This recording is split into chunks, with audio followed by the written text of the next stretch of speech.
What's going on, YouTube? Coming back at you with another video. So this story with Tekashi, this person allegedly involved with the robbery, being arrested, is extremely interesting. I pulled up the actual indictment. What's interesting to me is how short it is and how there's not much information connected to this indictment at all. All it really is basically a list of the charges that were brought against this guy. They don't explain anywhere in detail how they got this information or what was used to charge him. But I want to talk about this, what I've been seeing a lot of lately, right? So a lot of people out there are saying Tekashi is now 100% a snitch. So this is the interesting part of this whole story, and you guys got to tell me in the comments what you think. So 6ix9ine, if you remember back when this story broke, right, it was reported that he walked into the 79th precinct in Brooklyn on July 22nd to report he had been robbed. It then said he told police he was a passenger in a Chevy Tahoe at the intersection of Atlantic and Bedford in Brooklyn when he was confronted by two men carrying a firearm, right? And then it goes into detail about what happened to him. But that is where the potential snitching is coming in. So 6ix9ine, this is from what's been reported. After this happened, he was able to somehow escape from these people, and he walked into the 79th precinct in Brooklyn on July 22nd to report he had been robbed. This is coming from the blast.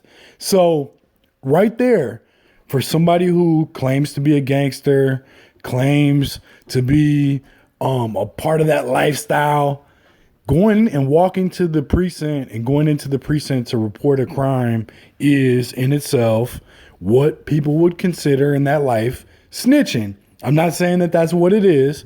I'm saying that people who are in that world and that lifestyle would call that snitching. Now, there's another part of this you got to remember too. 6ix9ine's jewelry was taken, right? So in order for him to get any kind of insurance money from that jewelry, he then would need a police report. So could it be that all 6ix9ine did was went in there and told the police he'd been robbed because he wanted to get this insurance money, or was there more to it? I'm not exactly sure. It's interesting to me how short this indictment is and how there's no other paperwork explaining the charges and why these charges were brought. If you look at the ARAB indictment, you look at the Rollo indictment, there's affidavits, there's criminal complaints, basically detailing everything that the feds allege was going on. This case, it could be at this point that it's sealed, and if it is, that would be interesting. Normally, they would seal something like that, seal documents related to a case to protect the potential witnesses or victim. And if it's not that, and it's just taking a while for this information to be released, we'll find out soon enough. But this is looking kind of shaky. This is looking kind of funny. I know a lot of people out there, I've been seeing people who are reputable, stand-up type of people speaking on this situation, calling 6ix9ine a rat. And you guys got to let me know what you think. I'm not saying he is. I'm not saying he isn't. I'm just laying out the facts as we know them from the information that's been released. I'm going to read you this little indictment. There's not really much to it. All it does is list these, basically what they're alleging and the different counts. There's 3 counts.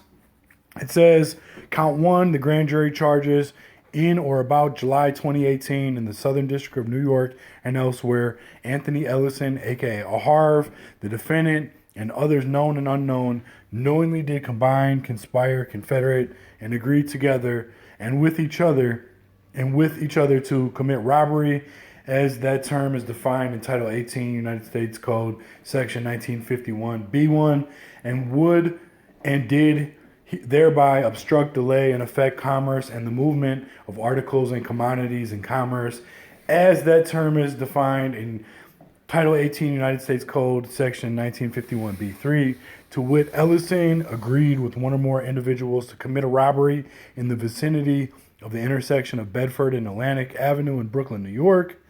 So that's count one. Count two says, on or about July 22nd, 2018, in the Southern District of New York and elsewhere, Anthony Ellison, aka Harv, the defendant, knowingly did commit robbery, as that term is defined in Title 18 United States Code Section 1951 B1, and would and did thereby obstruct, delay, and affect commerce and the movement of articles and commodities. Commerce, as that term is defined in Title 18 United States Code Section 1951 B3, to wit, Ellison participated in the robbery of an individual in the vicinity of the intersection of Bedford and Atlantic Avenues in Brooklyn, New York. This is count three.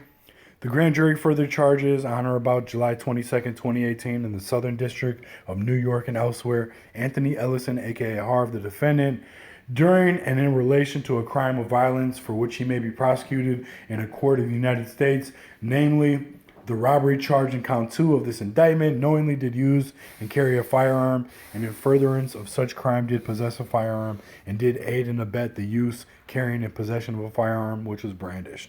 So that's it. That's the indictment. 3 counts. Very short, very straightforward. Again, this is just posing a question. I just want to get feedback from you guys out there. What do you think about this? Is Tekashi's gangsterism days over? Is he now labeled a snitch? Let me know what you guys think about this. I appreciate you watching. Take a second before you leave this video. Hit the like for me. Also, hit the subscribe if you're not subscribed already. Ring the bell for the post notifications. All that shit. I definitely appreciate you though. Peace.